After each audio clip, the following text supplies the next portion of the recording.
Alexandre Moranville-Ouellette. Il circule au travers de l'autoroute de l'information, sans dérapage ni accrochage. Un échange de prisonniers entre la Russie et les États-Unis a eu lieu, entre la Russie et l'Occident, devrait-on dire, plutôt parce qu'il y a des prisonniers d'un peu partout qui ont été échangés. C'est le plus gros depuis la guerre froide. Pour comprendre l'importance de l'événement, Dominique Harel, titulaire de la chaire d'études ukrainiennes et professeur à l'Université d'Ottawa, est avec nous pour en parler. Bonjour.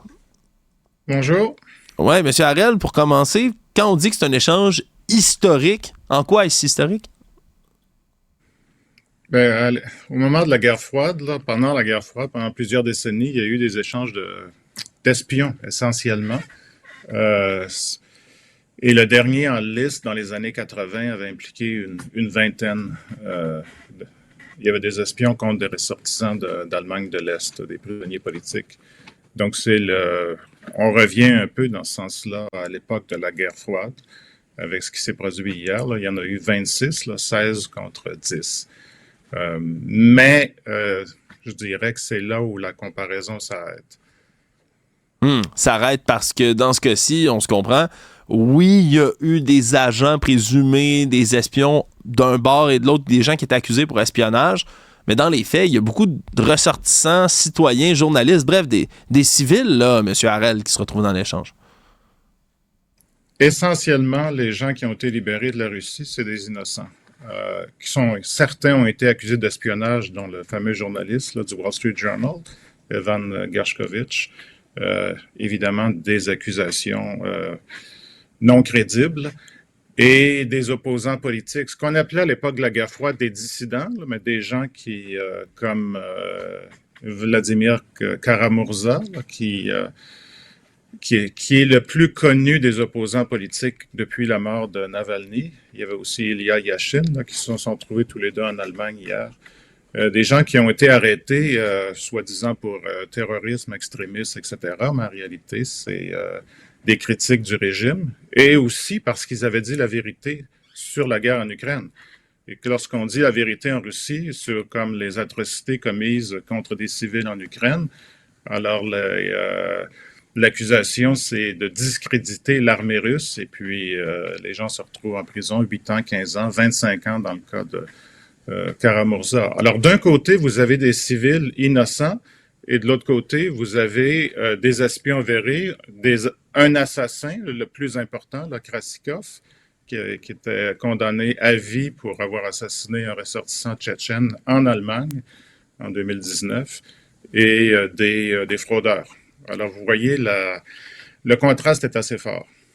Oui, parce que c'est devenu quelque chose qu'on a vu dans les dernières années. Là, on peut se souvenir, par exemple, aussi de la Chine qui avait emprisonné les deux Michaels sur des prétextes un peu flous, puis qui a utilisé tout ça comme une espèce de jeton d'échange là, dans tout ce qui s'est ensuivi dans l'affaire Huawei.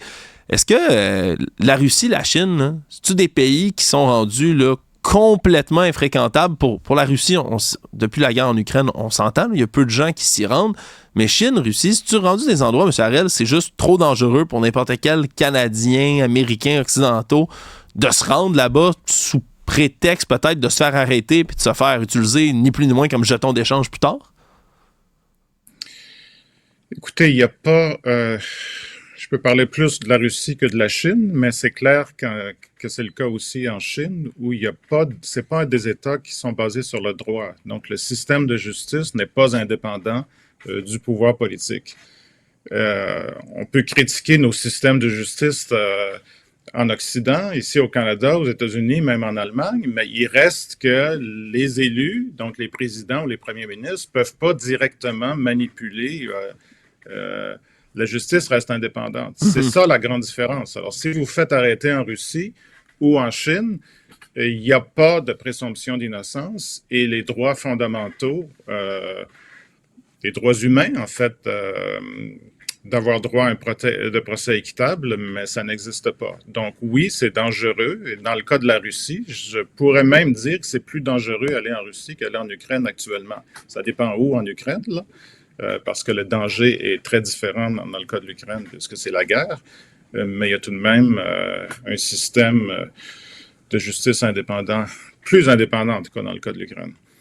Ça prend quoi comme genre de traction dans les coulisses, M. Harel, pour réaliser un tour de force comme celui-là? Parce que je lisais que depuis février, là, on essayait, avant la mort de Navalny, même de l'inclure dans une entente comme celle-là. Donc, ça fait au minimum des mois qu'on est en train de travailler là-dessus. C'est quoi, comment ça se déroule comme ça, une négociation d'échange d'otages dans les coulisses? Ça, on pourrait dire, c'est la grande force de Joe Biden. On l'a beaucoup critiqué. Il va se retirer, quoi qu'il arrive, là, aux prochaines élections en novembre. Mais c'est quelqu'un qui a toujours cru à la diplomatie multilatérale et justement, la diplomatie, ça indique aussi de travailler avec ses alliés. Ça, c'est la grande différence avec la guerre froide. C'est qu'avec la guerre froide, essentiellement, les échanges se faisaient entre les États-Unis et l'Union soviétique, les deux superpuissances. Hier, il y a eu 8 pays d'impliqués. Bon, la Russie et son petit vassal, le Bélarus d'un côté, et 6 pays occidentaux, dont la Turquie, parce que c'est finalement l'échange a eu lieu en Turquie, là, pour le gouvernement turc a agi en tant que médiateur, mais ça impliquait aussi l'Allemagne, la Slovénie et quelques autres pays. Et ça, c'était très compliqué, encore une fois, d'abord et avant tout parce que on parle de pays qui ont des systèmes de justice indépendants. Ça implique de donner des pardons à des gens qui ont vraiment commis des crimes. Il faut comprendre que du côté de ceux qui ont été accueillis en grande pompe très tard hier soir à Moscou par Poutine, d'un point de vue du droit, ce sont des criminels. Alors, effectivement, ça a été très, très compliqué depuis 1 an et demi. Et Navalny devait faire partie de l'échange, comme vous l'avez mentionné. Et puis, bon, il a été tué en prison. Ouais, tué en prison, vous faites bien de le dire, de le mentionner. Là. Des fois, il y a des gens qui disent « Ouais, dans des circonstances mystérieuses, dans une colonie pénitentiaire en Russie. » Là, on s'entend que c'est fait tuer en prison. Là. Ça, je pense que c'est devenu assez clair là, et vite. C'est une drôle de question que je vais vous poser en terminant, M. Harel, mais comme c'est dans l'air du temps et que ça circule sur les réseaux sociaux, je dois le faire. Donald Trump puis tous ses suivants aux États-Unis, là, les républicains MAGA, disent que tout ça, c'est de la poudre aux yeux, que Donald Trump, lui, c'est à cause de lui que cet échange-là a lieu, parce qu'on a peur du côté de Vladimir Poutine qu'il revienne au pouvoir. J'ai vu des gens dire « Ah, Donald Trump, lui, aurait fait ça sans rien donner en retour. Lui, il aurait fait ça comme ça, là, en claquant des doigts, la magie. » Poudre aux yeux, ce qui a été énuméré par les républicains? Vous savez, Donald Trump, c'est pas seulement un candidat à la présidence, c'est un ancien président. Donc, on peut tout de même regarder ce qu'il a fait pendant 4 ans. Il y a eu des échanges, pas avec la Russie, mais avec d'autres pays. Il a même échangé des prisonniers talibans, ce qu'on pourrait appeler, selon le droit international, des terroristes.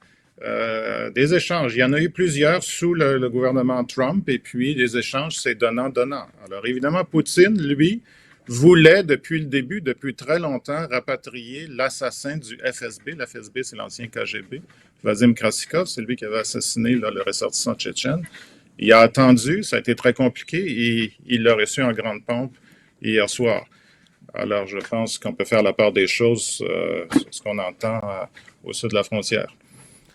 Vous qui suivez bien évidemment là, tout ce qui se passe, le conflit en Ukraine, conflit bien évidemment déclenché par la Russie, à ce moment-ci, là, on parle de sommet de la paix, on parle de présence même de la Russie dans un prochain sommet de la paix. J'ai vu des gens sourciller puis grincer des dents de voir que l'agresseur se retrouvait dans les discussions pour la paix. Mais à quel point c'est important d'avoir la Russie assise à des tables de négociation comme celle-là? À un certain moment, il va falloir qu'il y ait des négociations. Comme dans toute guerre, des négociations, on parle de paix, bon, ne serait-ce que pour un armistice, pour cesser la violence, qui ne veut pas nécessairement dire que ce serait la paix, mais que le front deviendrait calme. À un certain moment, comme dans toutes les guerres, les deux parties, dans ce cas-ci l'Ukraine et la Russie, mais là ça implique d'autres parties forcément, vont s'asseoir. La question c'est toujours quand? Quel est le moment? Quand sera le moment? Et là, la position officielle de la Russie, c'est que ça va se produire non seulement si l'Ukraine abandonne les territoires déjà occupés, mais se retire de d'autres territoires, de très grandes villes comme Zaporizhia, Kherson, ce qui est complètement absurde. Alors, pour l'instant, il n'y a pas de changement sur le front diplomatique, même si on sent au niveau verbal, petite nuance, on verra dans les prochains mois, mais la guerre se poursuit. Ouais, on n'est pas proche de voir la fin, bien malheureusement. Dominique Harel, vous êtes titulaire de la chaire d'études ukrainiennes et professeur à l'Université d'Ottawa. Merci d'avoir fait le point avec nous. Merci, bonne journée.